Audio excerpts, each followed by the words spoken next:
నమస్తే friends, welcome to AP news hunt. ఢిల్లీలో ధర్నా చేయడం ద్వారా దేశం మొత్తం దృష్టిని ఆకర్షించవచ్చని, తన గురించి చర్చ జరుగుతుందని, తద్వారా ఏపీలో శాంతి భద్రతలు అదుపులో లేవనే సందేశాన్ని పారిశ్రామికవేత్తలకు ఇవ్వడమే లక్ష్యంగా జగన్ కుట్రపూరితంగా ఢిల్లీలో ధర్నా చేశారనే చర్చ జరుగుతుంది. వాస్తవానికి పారిశ్రామికవేత్తలు, ముఖ్యంగా దేశ ప్రజలు గతంలో సీఎంగా చంద్రబాబు పనిచేసిన రోజుల్ని చూశారు.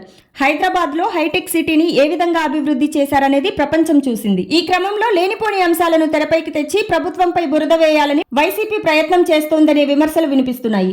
అభివృద్ధి అజెండాతో ముందుకు వెళ్తున్న ప్రభుత్వం నైతిక స్థైర్యాన్ని దెబ్బతీసే లక్ష్యంతోనే జగన్ కుట్ర పన్నారని, చివరకు ఆయన వ్యూహం ఫలించలేదనే చర్చ మాత్రం జోరుగా సాగుతోంది. ఢిల్లీలో జగన్ ఏ ఎజెండాతో ధర్నా చేశారనేది పార్టీ శ్రేణులకే అర్థం కాలేదట.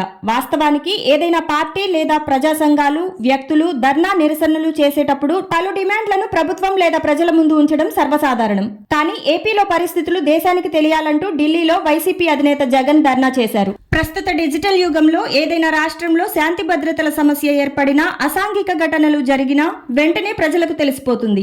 దేశం మొత్తం ఆ ఘటనలపై చర్చించుకున్న సందర్భాలు ఉన్నాయి. దీనికి ఉదాహరణ మణిపూర్ ఘటన. ఆ రాష్ట్రంలో శాంతి భద్రతల సమస్య ఏర్పడినప్పుడు దేశం మొత్తం మణిపూర్ గురించే చర్చించుకుంది. ఈశాన్య రాష్ట్రమైనా అక్కడ ఏం జరుగుతుందో జాతీయ మీడియా ప్రజల ముందుంచింది. కానీ ఆంధ్రప్రదేశ్ లో నిజంగానే లా అండ్ ఆర్డర్ సమస్య తలెత్తితే ఇప్పటికే జాతీయ మీడియా మొత్తం దానినే ప్రచారం చేసేది. అలా జరగలేదంటే ఏపీలో శాంతి భద్రతలు నియంత్రణలో ఉన్నాయని తెలుసుకోవచ్చు.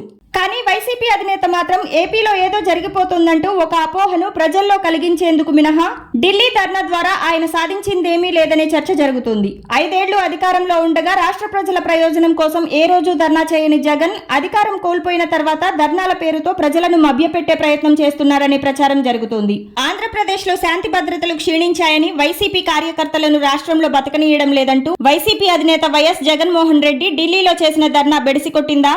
హస్తినలో నిరసన ఆయన ఏం సాధించారు?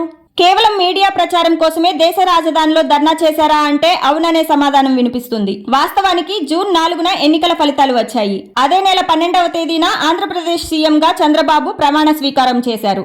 ముఖ్యమంత్రి బాధ్యతలు స్వీకరించి 50 రోజులైనా గడవలేదు. ఈలోపే రాష్ట్రంలో శాంతి భద్రతలు క్షీణించాయని, ప్రభుత్వం విఫలమైందంటూ విపక్ష వైసీపీ ప్రచారాన్ని మొదలుపెట్టింది.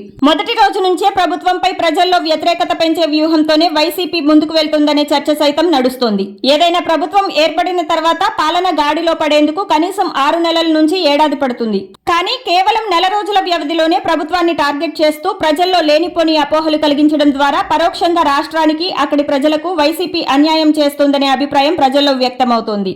చూశారు కదా ఫ్రెండ్స్, ఇలాంటి విలువైన సమాచారం కోసం మన ఛానల్ ని సబ్స్క్రైబ్ చేయండి. ఈ వీడియో మీకు నచ్చితే లైక్ చేసి మీ ఫ్రెండ్స్ కి కూడా ఫార్వర్డ్ చేయండి. మీ విలువైన అభిప్రాయాలను కామెంట్ రూపంలో తెలియజేయండి.